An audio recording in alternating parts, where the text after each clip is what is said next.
Gayatri, Gayatri, friend வந்திருக்காமா, தண்ணி கொண்டு வா.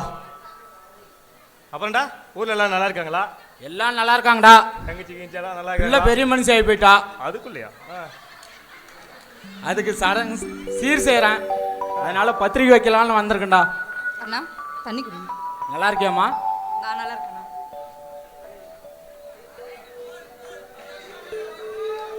டேய் இந்திரா பத்திரிக்கை.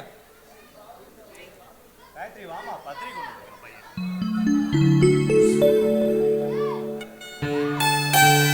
கண்டிப்பா புருஷனும் பொண்டாட்டியும் 2 பேருமே விசேஷத்துக்கு வந்துடணும். அம்மா தம்பி வரங்கம்மா. அம்மா, என் கூட படிச்சோம்மா பொண்ணு சடங்காயிட்டா, சீருக்கு பத்திரிக்கை கொண்டு வந்திருக்காமா. நீ கல்யாணம் பண்ணவ மகராசி, 10 மாசத்துல புள்ளைய பேத்து பட்டுன்னு கையில கொடுத்துருப்பா. இன்னைக்கு சட்டுன்னு சமைஞ்சிட்டா. எங்க வீட்டுக்கு தான் வந்து வாச்சிருக்கே. எத்தனை தடவை அரச மரத்தை சுத்தி சுத்தி வந்து அடி வைத்து நீ வேணாலும் அங்க ஒன்னும் இல்லை, ஜோடி கிடக்குது. அம்மா, எந்த நேரத்துல என்னமா பேசுறீங்க? ஏண்டா நான் உண்மையே தானே பேசினேன். நான் என்ன பொய் பேசுற மாதிரி இந்த குதிக்கிறேன்? டேய் சங்கர், எங்க அம்மா எப்பவும் இப்படிதான். வாடா வெளிய போலாம்.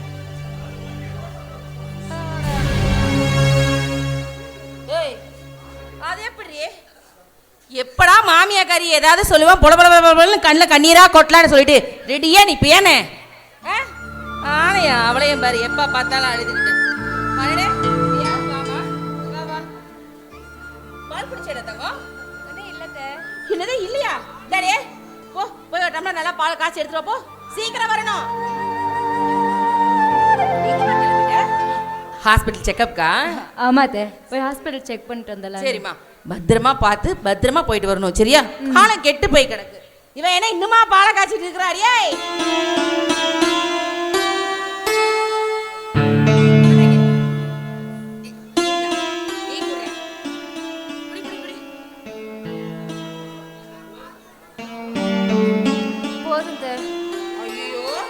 சொல்லக்கூடாது. உன் வயிற்றுல வளர குழந்தை நல்லபடியா வளர வேணாமா? நம்ம வீட்டு வாரிசு. கொஞ்சம் கொஞ்சம் கொஞ்சமா. ஏய், என்ன என்னமா புள்ளைய எடுத்து முழுகிற மாதிரி பாக்குற?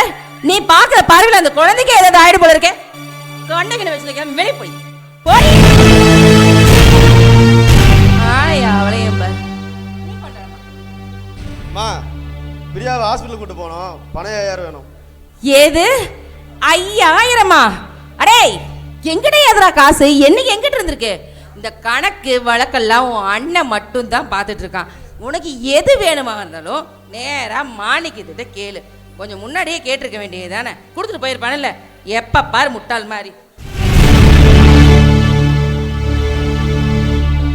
சார் என்ன இதெல்லாம்? ஓ, இந்த வீட்டில் சாப்பாடு மட்டும் தான் ஒட்டுக்கா, மீதி எதுவாக இருந்தாலும் உங்கள் அண்ணன் தான் கேட்டு வாங்கணுமா? ஏங்க நீங்களும் இந்த வீட்டுக்கு வாரிசு தானே, உங்களுக்கு ஏதாவது செலவு வேணா உங்கள் அண்ணனை கேட்கணுமா? இதுக்கு முன்னாடி நீங்கள் எப்படி இருந்தீங்களோ தெரியாதுங்க, இப்போ உங்களை நம்பி நான் இருக்கேன். என் வயிற்றுல உங்கள் வாரிசு வருது, அதுக்கு என்ன பதில் சொல்ல போறீங்க? பரவாயில்லையே, என் ஆசை பொண்டாட்டிக்கு பொறுப்பெல்லாம் வந்துருச்சு. இனிமேல் நம்மளும் பொறுப்பாக தான் நடந்துக்கணும். என்னதான் தப்பு பண்ணாலும் நடக்கிறதெல்லாம் நல்லா தானே நடக்குது. ஐயோ சாமி,